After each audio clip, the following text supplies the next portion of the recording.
திருச்செந்தூர் கடல் பகுதி கரையிலிருந்து சுமார் 100 அடி தூரம் கடல் உள்வாங்கி இருப்பதால் அப்பகுதி மக்களிடம் அச்சம் ஏற்பட்டுள்ளது. திருச்செந்தூர் முருகன் கோவிலில் நாள்தோறும் ஆயிரக்கணக்கானோர் சுவாமி தரிசனம் செய்து வருகின்றனர். தற்போது விடுமுறை காலம் என்பதால் தினசரி பக்தர்கள் வருகையானது அதிகரித்து வருகிறது. இந்நிலையில் இன்று திருச்செந்தூரில் கடல் திடீரென 100 அடி தூரம் உள்வாங்கியது. இதனால் கடலுக்குள் இருந்த பாறைகள் வெளியே தெரிய தொடங்கியுள்ளன.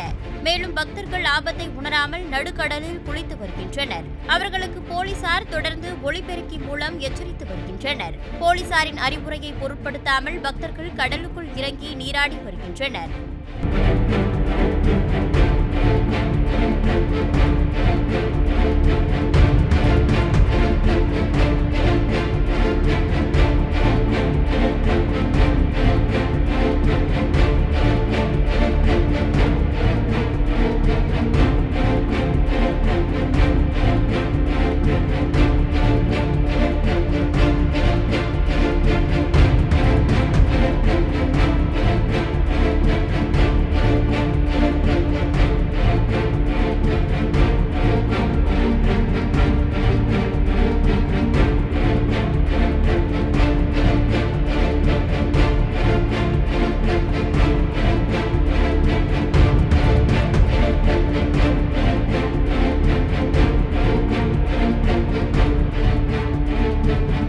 செய்திகளை உள்ளது உள்ளபடி தெரிந்து கொள்ள ரெஃப்ளெக்ட் நியூஸை சப்ஸ்கிரைப் பண்ணுங்க.